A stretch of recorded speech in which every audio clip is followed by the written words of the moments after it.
I am not who I was in my teens, and thank God. You know, because I think I'm pretty cool. And like, I needed to derive a sense of self-worth that wasn't attached to fame. Because fame is fleeting. That.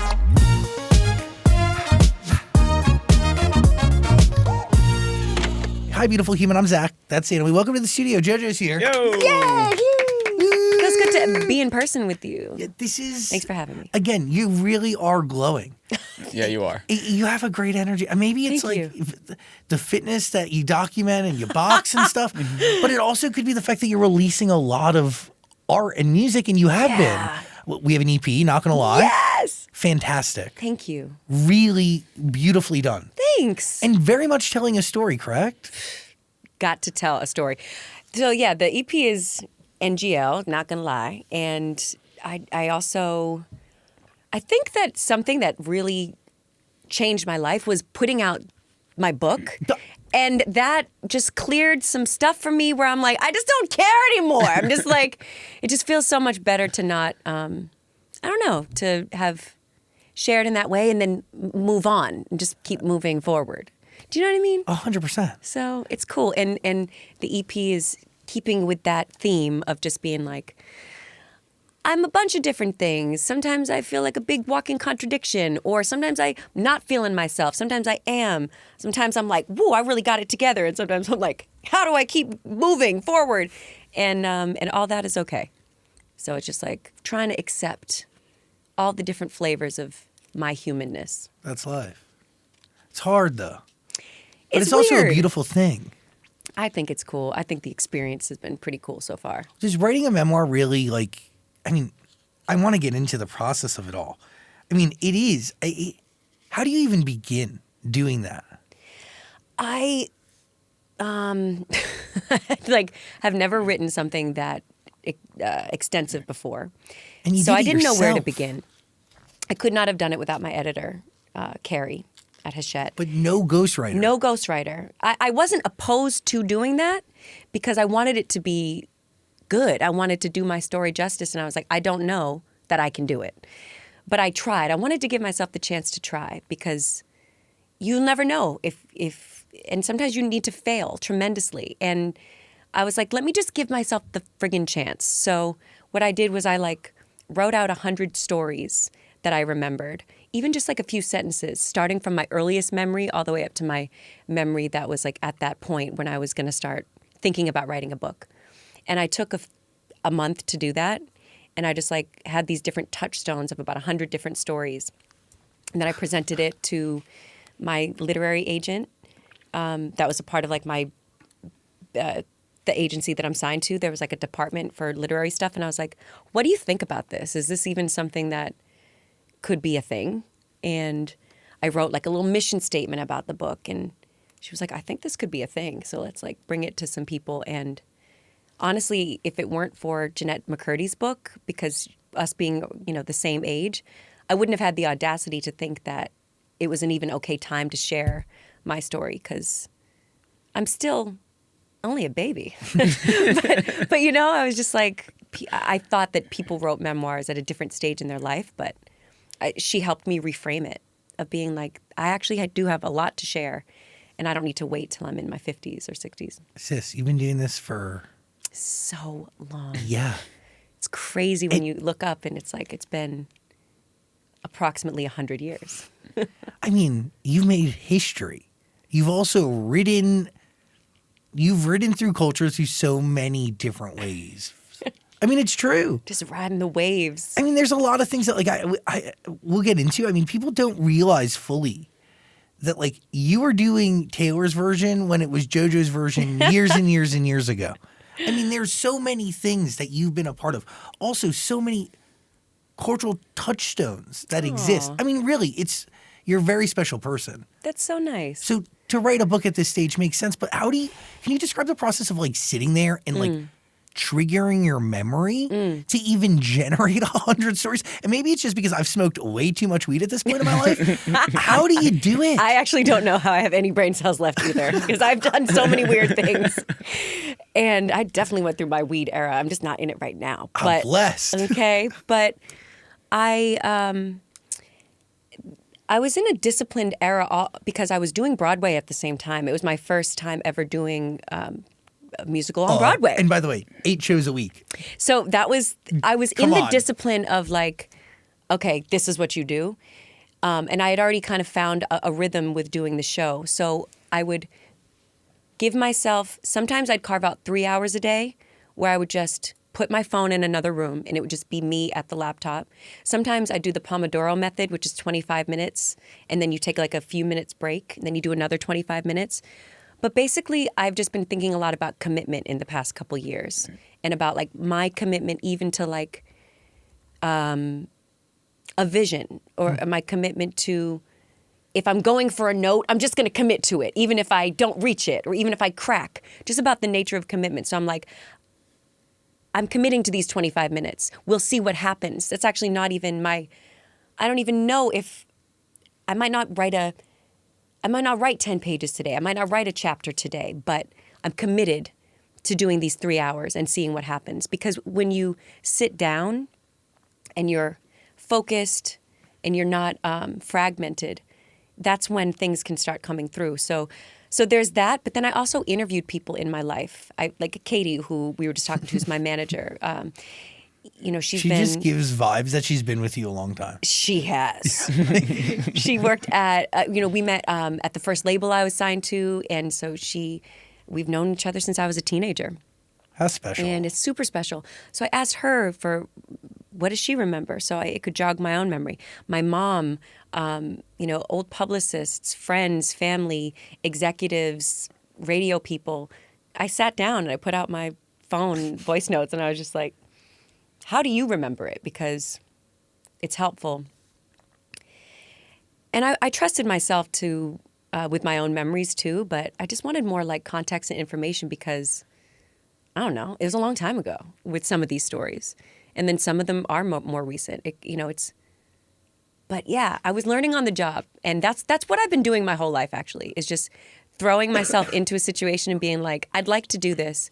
I don't know how to do it, but maybe I'll learn on the way. I was wondering where like challenge and commitment overlap, right? Because they have to be like, these things that you're committing to are definitely a challenge. And very much like, you got to learn as you go. Even Broadway. Like, yes. Your whole life as a performer doesn't necessarily set you up to tackle Broadway. No. Because you don't even, like, you don't know what you're getting. People who start there are conditioned in a certain way. 100%. I was looking for, I actually, again, I kind of had a dream of being involved in musical theater again. That's where I got my start as a kid. When I was 6 years old, I played Tommy in The Who's Tommy in our local production in Massachusetts.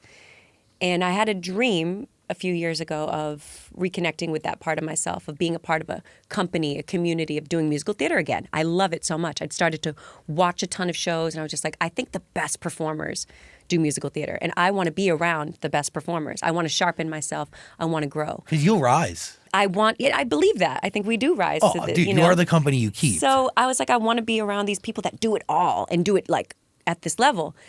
And I was like, if I get the opportunity, I'm really going to sink my teeth into it. So the opportunity came, but the truth is my spirit was just longing for structure. I wanted to go to I wanted to like have a job that, there's just so much uncertainty in the music industry. From a young age, I was so used to instability and uncertainty. And I think part of me really wanted to show up to the same place every day, see the same people, and have a sense of community. And I thrived in it. It's really special. Yeah, I think that my nervous system wanted it, and it is special. I mean, you guys have that. You see each other all the time. I mean, I don't know how that is, but I don't know if you like it. But you know what I mean? No, but people take it for granted, right? Yeah, I bet. And your community is, your manager. Yes. I mean, I have my team, and they're amazing and priceless, but it is different when I'm not paying the people on Broadway. We're all just as, they're not getting a percentage or stuff like that. Like, we're all weird kids who are finding solace in each other because we have all been a little bit different and all love this thing. And it was just really a beautiful experience. And you're in it together to put on a show. And the responsibility in that moment is like make that like there's somebody in that audience who has never seen that show before, even though you've done it 8 other times just in the last week. So be fresh for the person who's needing an escape and who's never seen the story that you're about to show. Yes. And also, we're all uplifting each other. If one person forgets a line, the next person knows that they can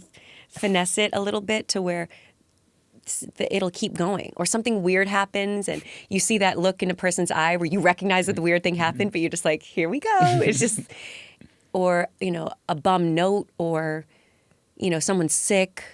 It's just a really cool thing of like picking up slack and then knowing that someone will lift you up when you fall a little bit. And it's beautiful. It's just really nice. It's trust, it's teamwork, it's unity, it's the whole thing. Yeah. How does it genuinely make you a better performer though? I think that getting the opportunity to do the exact same thing, you find freedom within the structure of it. So I think that getting to do it 7-8 times a week, I think it made me a better performer because you get over it fast. Also, the fact that you can't have your camera phone in there. I mean, some people are sus and do the weird thing, and then then I'm like, oh, this is now on TikTok or whatever, like a little snippet from the show. But I think that allows you to like really drop in, be present as a performer, and get over. You just move on to the next because you're going to do it sometimes twice in a day. On Wednesdays, you're doing a matinee and evening. Saturday or Sunday, you might do 2 as well. And crazy. And there's nothing like repetition to get you sharper. And I think that's a good thing for me. I've been performing for so long, but I think a part of my glow right now is because I feel tapped into that same energy I felt as a little kid, where I feel that I'm growing. Ugh. And when you've been doing something as long as, we've all been doing That's what I'm looking a career for a long time. Break this down for me. Please. Oh my God. Like this is.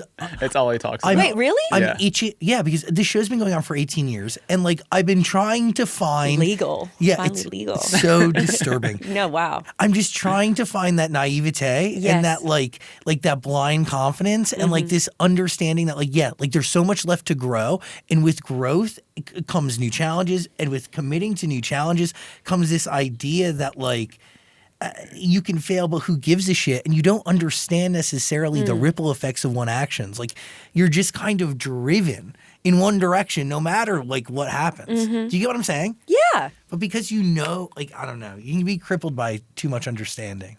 Woo! I feel that. Crippled by too much understanding, or paralyzed and not moving because you're like, well, I could see it from this side, I could see it from this side, and I get it, so I'm just not going to do anything or whatever. But that is the worst thing to possibly do. I relate to that.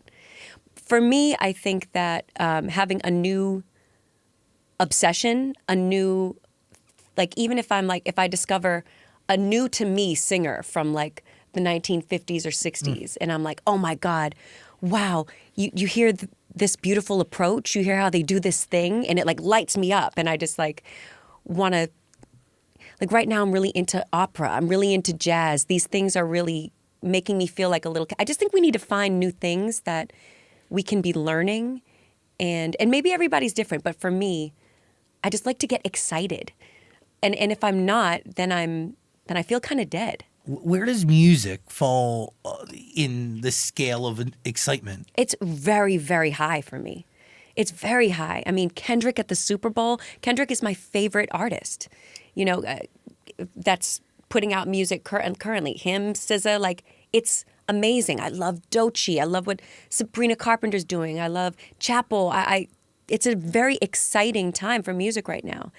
And as a fan of that, and as a fan of references and history and genre melding, like as a human, I'm just digging it. And I think because I've removed myself from being like, I'm trying to eat these bitches alive. Like, I want to compete and be the biggest thing. I just want to be myself, actually. I think that it allows me to just be like, oh my God, everybody's doing such cool stuff, and that's dope. But give space for appreciation. Yeah, give space for appreciation and just like enjoyment and exploration and curiosity. I think that's what a lot of your memoir was about, is that you have just wanted to be yourself for the past 20 years and you never could. Everyone was always telling you who you want, like who you were, and what you couldn't do, what you wanted to do. I'm grateful that at 13 they were like, this should be your song, because I wouldn't have known to go with Leave Get Out. Yeah, like, you didn't want that to be the lead singer. I didn't hear it because I had never thought of myself as a pop singer. I grew up as a soul singer and singing all these soul and blues records and stuff. So I was like, me?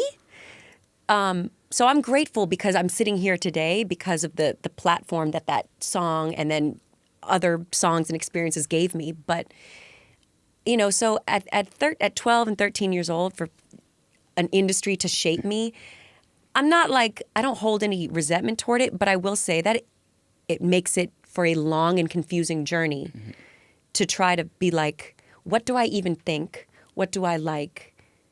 Who do I like? Like, what do I want to represent? Because that has been put on me, or been told you need to do it in this digestible package, or, and what I love about artists that are, you know, really thriving today is that they're not subscribing to that. Like the same things that my generation of pop stars were told they need to do. Like, the pop stars today are like, are you fucking kidding me? That's so embarrassing and stupid. So I just love it. I think it's so fire. So where do you fall in all of this? Because NGL, not gonna lie, is a great body of work. Thank you. It flows into each other seamlessly. Thank you. Sonically fantastic. Also, it very much, like story-wise, does echo your memoir. There's a lot of overlapping storytelling in there. Yeah. That's really, I mean, I guess I'm consistent with my you're honest. theme. Yeah, which is like, Yeah, that's you. You can't make that shit up. can't make it up. And honesty is consistent, right? You don't have to think too much about the truth because You just don't are. need to keep, it just is. Yeah. Yeah. So that's where I'm at with it. And I think that's my responsibility, as I was trying to be a product for a long time because that's what I was told was like the most important. Even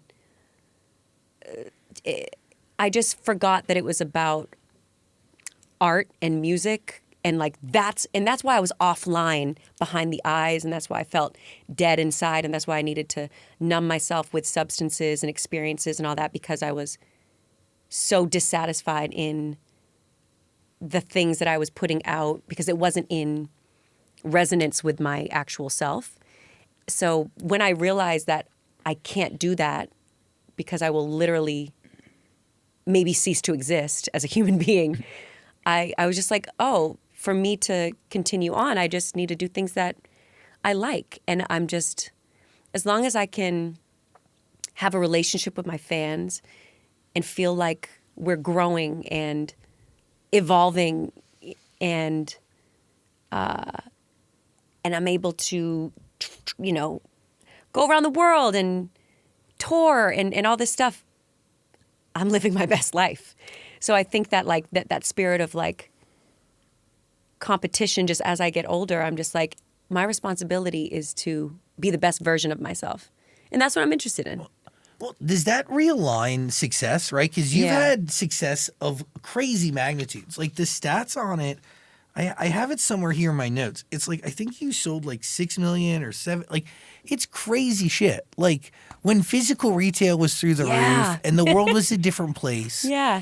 And even now, those records are timeless. And again, like we're re-recording songs way before anybody else was even looking at that as a means to reignite and claim one's art that is rightfully theirs.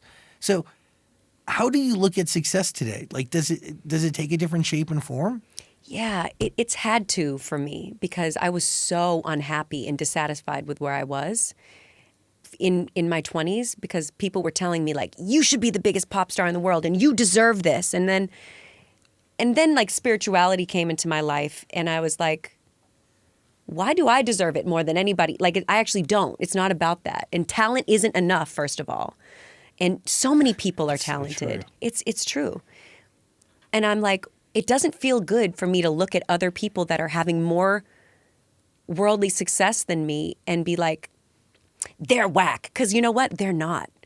There's so much. The truth for me is that there's so much exceptional, phenomenal, exciting talent out there. That's true. Like, I believe I see it.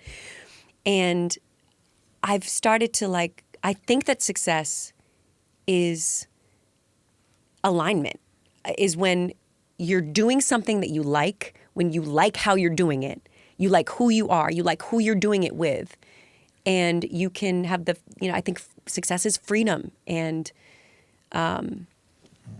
playfulness and ease. Like, that's what it is to me. So I've also had to like, I talked about this in my book too, like my ego feeling a sense of, in my 20s when I was friends, like for example, with Selena Gomez, and she would get mobbed, if we went out, and I would fall to the back and not even want to be around, even near, so people could or could not recognize me. Like, I just didn't, it made me feel so uncomfortable and less than.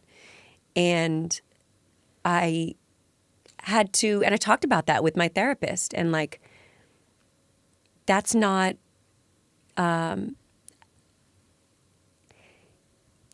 I want to live my life. That just doesn't feel, I don't want to be in that spirit of competition or more than or less than, or just this sliding scale of you only feel okay, or I only feel okay if I'm charting or if I'm trending or whatever, or if a song goes viral. If that was the case, I would not survive. One's worth is determined by those factors. But it's so easy to derive our self-worth from that. Totally. And my nervous system was, because my first single went #1 when I was 13, I've really had to take myself off that hamster wheel of like trying to get to that, because I might never. And I have to accept that, I am not who I was in my teens, and thank God. Because I think I'm pretty cool, and like I'm into this. I needed to derive a sense of self-worth that wasn't attached to fame. Because fame is fleeting. That. And by the way, like fame and art are not the same thing, right? And art should mean something different to you than fame, but that's hard because they're one and the same.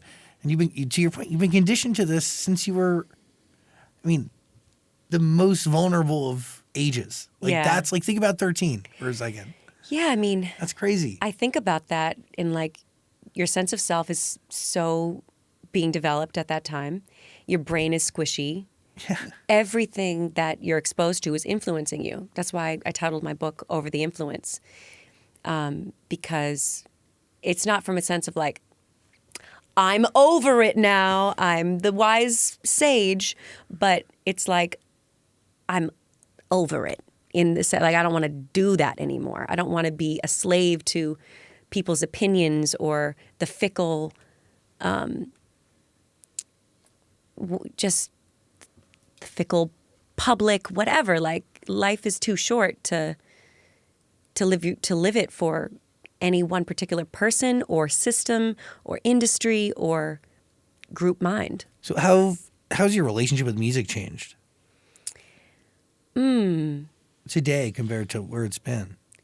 Well, this is my first fully independent release. So my thank you. My relationship to it is that I have a trusted team of people that it's not just like me just being like, I'm just jacking myself off with just doing whatever it is that I want. Like, yeah, like I do really like what I'm doing. But I ask for the opinions of people I respect, and I don't listen to the opinions of people who I don't respect. And that's cool, because that's power. It's not all. It does feel powerful. My relationship with music has changed in the sense that right now I'm exploring what I'm curious about, and I feel less like I need to try and write a hit for fear of getting dropped, because I can't get dropped now. I'm just... You ain't gonna drop you. I ain't gonna drop me. And that's nice. But you know what I'm saying? And that's even like self-love. Like, don't drop yourself. So that's kind of... What do you want to do as a label boss that maybe you didn't get in the past from other people? First of all, how budgets work or don't work. I'm self-funding everything.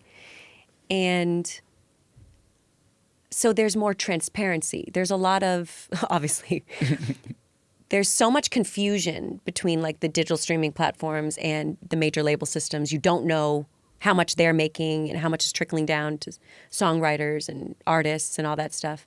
It feels really kind of strange. And also now there's no departments of a label. I do have a distributor, distributed through BMG, but it's not like I'm like, oh, I'm waiting for the A&R department to approve this. I'm waiting for the publicity department to do this. I'm waiting for marketing or digital. I hire all those independent people to do things that they're great at. And it's coming from me. The vision has to come from me. Whereas I have been told in the past through different people that I was working with or whatever, that I should defer to people who know better than me. And at a certain point, that was just false. It was just not appropriate. I'm a grown-up, and I've been doing this a long time. But I listened for a very long time, and that was very confusing. I mean, dude, you run a business. Yeah. I think we all do. It's like we all have the business of ourselves. Yeah. Whether it's, the idea of a personal brand, like in 2025, everyone has a personal brand. Truly, just like walking around in the world, and it's the decisions we make and the people that we have near us that help bring that to life more. And like I mentioned earlier, I'm still just really learning on the job. Even though I've been doing this a long time, I feel like I'm just figuring it out and just trying to make the right choice for today as much as I can. Part of the fun.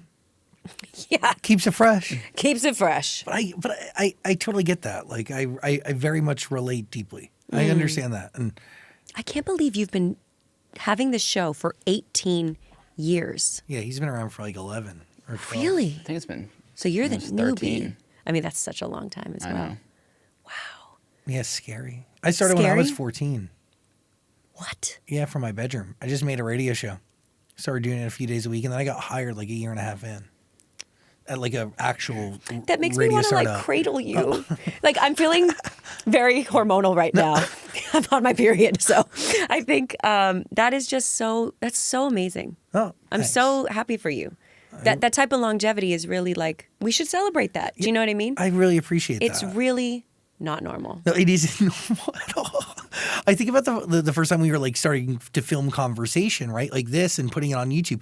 Now it's the norm, you know? Conversations like this will determine You a set it off, presidential election. Yeah, we started doing this kind of conversation and putting it on the internet in 2009. 2008. Wow. 2009, yeah. And YouTube had been around when, like 2005? Something like that. Wow. So yeah, it was cool. So special. Thanks. By the way, can we talk about love? Ready to Love in specific? Yeah. I very much relate to this. It is about, from my understanding of the record, Yeah, tell me. it is about, your partner not being ready to grow up and not being able to essentially grow as you go. Woo! Grow as you go. Which is, I push that in relationships and I do believe in it, but there's a moment where that turns into delusion. Ooh. But I don't know. What do you mean? Meaning like you can only, I don't know, like you can use that as like a toxic thing? like it's a scapegoat. Yeah, like we'll grow through this. Like we'll grow as we go, which but I don't know. Eventually, Eventually what? you grow in the wrong directions, I guess. No, that's real. Like, and we hope that if, you find somebody and you want to do life with them, you hope that you grow like this and you keep growing in the same, like, not on top of each other. No, but that you're like that. going like this and it's about you're vibing and you're choosing to do it every day. But sometimes you don't grow in the same direction. Or sometimes the timeline is painful, or somebody's ready for something and not ready for another thing. Like someone wants to move to another country, or someone wants to take the next step, or someone, meaning like having a legal commitment or having children. And like, I just see it with my friends and I see it with people in my life, and it's so crazy when, like, this person that I was writing this song about, I had been friends with them for a very long time, and we had many iterations of our like relationship over the years, and it was just, and after my engagement, actually, we like kind of rekindled, and after what a weird experience that was, and we rekindled and. Then I had to accept that I was kind of being delulu. Like I loved this person, but we were never really gonna ride off into the sunset together. It was just not going to be that. His timeline was different than mine. Not that I'm on a timeline, but meaning like it just wasn't going to work. And I had written songs about him over the years, many different projects, many different, like some were about love, some were about loss and longing, and some were about sex, and some were about like he inspired a lot of material. And I knew that when I wrote Ready to Love, that this was the last song that I was going to, actually One Last Time was the last song about him. But I knew that was it because I had changed.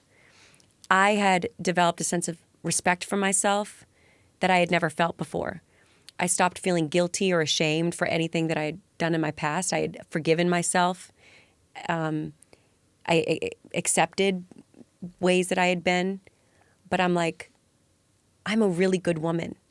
And I'm ready for something significant. And if you don't see that in me, then I have to walk away because I respect myself and because I actually love myself now. Did you see it in him at one point? Yeah.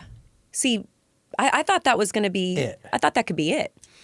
And I believe that there's, you get more than one soulmate if you're really lucky. And people may disagree with me, but I've been lucky in love, actually. I've been adored. I've had wonderful relationships, and I've been treated really well. And that just doesn't mean that it's supposed to go on forever. But yeah, so I had to walk away from that to create space for the possibility of anything else. And that was 2 years ago that I wrote Ready to Love. And I was like, I need to get out of LA. So I moved to New York. And then the past 2 years of my life have been like, I would say the best that I've ever had. And I took a chance. I just jumped. You're born and bred an East Coaster between Brattleboro, Vermont and Massachusetts, right? I was born in Vermont. It's funny that Wikipedia says that I was like, I love that I'm a Vermont girl. I don't know much about it. It's pretty nice. Raised in Massachusetts mostly. Massachusetts. I'm a Mass girl. I have the state of Massachusetts tattooed on my rib. I'm getting some tattoos removed right now, which is a very, very painful process, but commitment. I wasn't afraid to put them on. I'm not afraid to take them off. Why are you getting those tattoos removed? Because I want to do more acting and theater and stuff. And I mean, I'm not getting super big ones removed, but I am getting like my dinosaur. It's gonna take about 1.5 years. Some of my finger ones, this world one, just because they're really hard to cover up. For roles. They're really hard to cover up. But some of them are staying, so. Are you out there dating in New York? Mm-hmm. Yeah? Mm-hmm. I was on the app. I was on Raya. Yeah, you back on there? No. Where are you now? Yeah, I'm right here with you, baby. What are you on the streets? No, I'm not in the streets. I'm not in the streets. I'm all around the world. I'm just global. Yeah, global, international, baby. No, I'm having a really nice time. How are you meeting people? I was meeting people through Raya, which was so weird. I know a lot of people have like horror stories, and look, it could. No. Who knows how it's going to turn out? But yeah, it was. I never thought I'd be on an app, but I wanted to meet people that were in different walks of life, that were doing different things other than like pop stars or actors or whatever, Healthy. Different. I wanted something a little different. But yeah, I mean, I love the idea of like meeting someone in the wild, and I think that's cool too. Like on a plane, you sitting next to someone and they're just a interesting stranger. So you're not with anyone though. You're just open. No, I'm with someone. Oh, you are? Oh, yeah. shit. Oh, shit. Oh, shit. I didn't know. Did you know? No, it's not in the book. No. Dan, listen to your book. It's a secret. Oh, no one knows. Congratulations. It's new. So. East Coast breeds good people, though. Telling you. Yeah. I'm trying to get back there. Yeah? Yeah. Well, stop trying and just come back. Amen. Come on. Are you from there? Yeah. I grew up like 25 minutes out of the city in New Jersey. Where? Wayne. Wayne. Home of Fountains of Wayne. Home of the Real Housewives of New Jersey. Really? Yeah. Don't want to brag about it. But it's up there in like tourist destinations. It's not. Wow. We have a good mall. Which Mall. one? Willowbrook Mall. Shout out. Okay. A lot of people go there from New York City if they like want to like go get gas. I'm saying like I don't know what you just never know how life is going to unfold. But I could kind of see myself maybe in Jersey, maybe one day. Yes. You know what I'm saying? 'Cause the Montclair is proxim- a beautiful place. Montclair. You know it. So I do live know right, it. it's right next to it. Okay. Yeah. Oh my God. You should. Yes. It's a beautiful I place. could see it. And if you want to be in the city really easily, you got 25 minutes and you'll be there. It's like you have I'm not two opposed. different worlds next to each other. Yeah. Very much like my life was because I live very close to New York City. Yeah, that's cool. It's a beautiful place to raise children. And When did settle you down. when did you come up here? When or did you out move here? New Year's 2015. Wow, you really are like just a record book. I just kind of have to remember it all. I can't do it. It's impressive. It is really impressive, right? What are you thinking? So you read me the entire book, and I thought there were so many fascinating things. You in listened there. to the audiobook? Yeah. Yeah. All I read it too. 10 hours of it. Oh my gosh. You loved it. When did you start to feel like JoJo, and what's your relationship with that name today? Great question. My relationship with the name is that it's like it's weird that there's such another famous JoJo, JoJo Siwa. Siwa. Yeah, Yeah. it's so weird to me. But my relationship with it is that people that know me don't call me JoJo unless they're introducing me in a professional setting, like professional setting. But you know what I mean, as in like artist mode. Then I'm JoJo, but I'm Joe or Joanna to people that know me. So my relationship is that like. I feel more disarmed to be Joanna or Joe, and that's why on the book it's Joanna JoJo Levesque. I'm inspired by Dwayne "The Rock" Johnson. I was like, that's a long name, but people say it, and there's no reason why I can't, have my last name and my real name and everything. And it's a part of who I am. It's a part of my history, but it's not. I needed to also just have a little bit of distinction, I guess. Yeah. Yeah, I feel like you said in the book, when you got your Moulin Rouge script, you wanted your actual name on there. You didn't want them to put JoJo on there because it's like it's. I guess it was a little. This word is so overused, but I think just seeing JoJo on there was a little triggering. So just the thought of it. So I asked them if they could put Joanna JoJo Levesque because JoJo is in quotations. Like I am Joanna Levesque, and JoJo is somebody is a part of me, but I knew that I needed to just have a new relationship with that name for me to keep going as JoJo if I wanted to. Is a part of that new relationship formed by breaking yourself down and putting yourself back together again? Yes. Because you document that in the song Porcelain, which, by the way, you can listen to. Amazon Music, the whole thing. There's a link below. But is that all connected? It's all connected. Because I really think that if something happens or you do something in one area, it affects other areas. So you're focusing on your health or your personal development or even the health of your relationships, anything like that will, I think, be helpful in your career, be helpful in your artistry, be helpful in whatever other area. So for me, allowing myself to like feel emotionally at rock bottom, to experience my numbness and depression and all that and not try to immediately busy myself out of it like I had many times before, and just actually feel like I was in a cocoon for like a year. Like before I did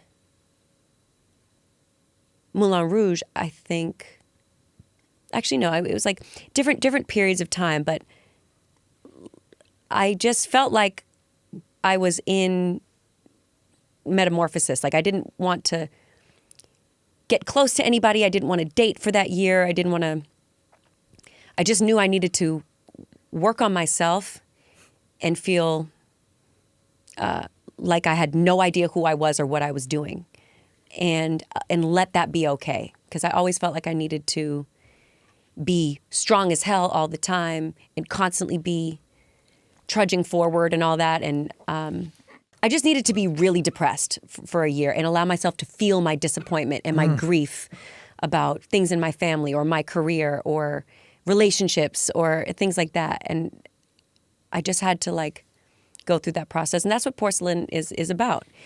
I was inspired by this Japanese art called kintsugi, where they take ceramic and put it back together with metallic glue, and it creates this beautiful look. It's so cool. I think it's so nice as well. And I was like, we're all our own version of especially the older we get, the more experiences that we have. We're all human kintsugi. And I think that makes us interesting and gritty and cool to look at and cool to be around. So true. By the way, I fear and feel like I am at that stage in my life where I just need a year to be depressed. Then I hope you give it to yourself. Gotta unplug and because just isolate. no one else will give it to you. This is already such a big machine that you have going. Like the machine won't give you the break. The people that are, making money with you and all that won't. Like you have to prioritize. And a year is a long time, but a month even. Or like for me, I need periods of solitude and of silence sometimes. And that's why I have this big tattoo of Sedona right here, because for me, going to the desert is a place where I can find that, where like the blackness of the sky and the silence in that nighttime is something that I need to feel respite. Is that the word? Just to get away from the stimulation. Yeah, you can feel still. Yeah. So I hope that however you find it for you, that you do it. Thanks. Will that tattoo stay, or are you getting rid of that one too? It's too big to take off. It's staying. It also has color in it. I know color's harder. So yeah, they said that if I tried to take this out of that, it would turn like gray. Mm-hmm. Green you can take off. I'm not taking off all of it, but some of them. By the way, we are getting ready for a tour. Yes. Come on, Too Much to Say tour. You Woo! can grab tickets. We're going to put a link below. It kicks off February 22nd. Woo! Get ready. Nashville's our first date. I'm so excited. That's a good city. I know. That's a great one to kick it off with. Oh, wow. I got my fancy Nashville boots on in celebration.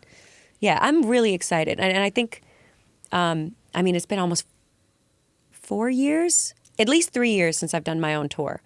And when I was doing Moulin Rouge, I was like, oh, I can't wait to get back out on the road and be in front of, my fans and be in a different city. And it's just going to be so cool. So I've been waiting for this moment, and I just feel that it's going to be so much fun and more fun than I've had in the past with it. How are you putting the set list together?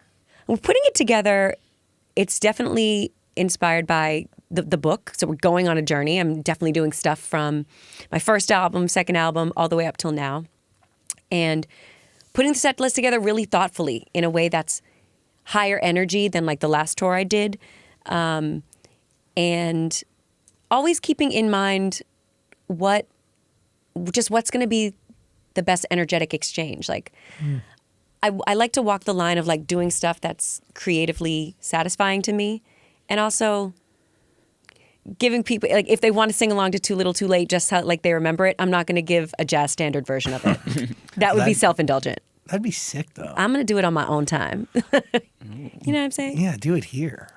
Final thoughts? The last one is like, how often do you think of the what ifs? Because there were so many things in this book. I'm like, you could have gone to college. You could have worked with Bruno Mars. You almost starred in, what is it, Ted's or Ned's Declassified or whatever it Yeah. is. I'm like, there's all these things that never happened. Do you ever think about what if they did happen? I don't spend a lot of time thinking about that, because I think about all the exciting what ifs about the future. Okay. Like, I just feel very, very excited about the future as opposed to the what ifs about the past. That just doesn't excite me as much. Mm-hmm. I'm also a believer in, like, everything happens for a reason. And that's, it's easy to say that when things are good, and it's not easy to say that when horrible things happen. Mm-hmm. And then it's like, why did that happen? I don't even just mean in my personal experience, but just like, why do these grand things on a grand scale? What is the purpose of that happening? But in my experience, I feel like, if any, I think about, I try to just have compassion for my younger self, like in ways that when I couldn't see myself, when people saw me in a way that was, people looked at me as more than I looked at myself. I felt bad for myself, or I felt less than, or I felt unworthy, or any of these things, and people didn't see me that way. People wanted to give me a seat at the table or give me an opportunity, and I couldn't see it like that because I was so through the lens of depression and anxiety and a victim mindset. And so it's not that I think of what if, it's more like I wish I could have been like a big sister to my younger self, just because she needed that. Yeah. Does that make sense? Yeah. Like, but it's not like I'm like, how much more famous could I be? It's more like, what's next? And I'm just interested in that possibility because I don't even know what it is yet, but I'm just one step at a time. The only thing I know is the hint you gave that you're developing an original musical. Woo! Yeah. You be knowing. You on that computer, you know the things. Yeah, I'm excited about that. I love musical theater. I have another project that I'm attached to that I'm really, really excited, and I have other interests that I want to explore. Like I've been a yogi for 12 years. I'd like to get certified. I'd like to share my love of that with people.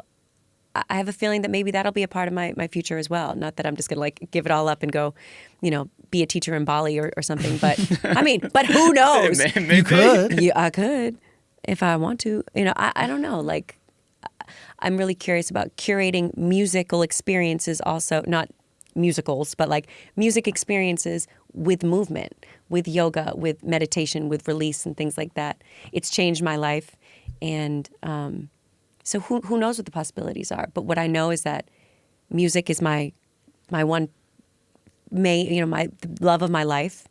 And I love this EP that I put out. Getting to connect with people in this way on tour fills me with a lot of joy, and then I can't wait to do more, like originate a role in a musical and hopefully develop something as well. That'll be a long-term project, but we'll see. That's exciting. Yeah. By the way, you can listen to Not Gonna Lie. It's waiting for you below. It's all on Amazon Music. Also, you can see JoJo on tour. Yeah. February 22nd, it all kicks off. Before I let you go, I got to ask, Y2K fashion very big this year? Yeah. It's back. You're one of the queens of that era. Still reigning. What should come back? And what should die? I mean, I think this is kind of like this gives me Y2K, Yeah, right? it does. This belt. So Yes. this is back for me. What should die? Are you going to break out your Juicy Couture? You must have. I mean, where do you keep it all? Did you I get don't rid of fit it? in those things anymore. I was prepubescent. My tits are way too big. Do you just have like crazy fat? Like, do you have like storage units, or did you get rid of it all? No. My mom wasn't very big on like keeping that stuff or archiving it. I think she was just like, okay, that's nice. Like, I don't even know where it is. It doesn't exist. So somebody has it somewhere. They don't even know that it was mine. I think low-rise jeans are disrespectful. I think no one really looks great in them unless you don't eat much. So I don't know. I don't want them to come back for me. Yeah. And I just don't really like the super low-rise stuff. We can leave it in the past. Thanks. Let's leave it. Thank you for hanging out today. Thanks so much for having me. You're really a very special person. Oh, thank you. So are you. I very much appreciate your time and energy. Listen to the book. You can also listen to it on Audible. We'll put a link below. Yeah, I'll read it into your ear. It's very ASMR-like. How long did it take to record that entire thing? 5 days. Okay. It's like 5 hours a day for 5 days. How many times did you read the book by the end of it? Just once. Oh, really? But the whole okay. So, but like, I just read it through once. Do you do parts like more than once? Yeah. Yeah, there were some parts, but like when I got emotional, I was just like, just keep it, just leave it in there. I was like, it's fine. I wanted that to just come through. Yeah, you want to feel it. Gotta feel it. Yeah. By the way, my LA show, I want you guys to come, Absolutely. so I'll get you tickets and all that. Would love that. Okay. Link below. Join us. Come. Thanks. Why am I thanking you? You're welcome, Zach. Thanks, JoJo. Aw. Thanks for hanging out. I appreciate Yeah, you. my pleasure. Thank you. JoJo, everybody. Oh, thanks, guys.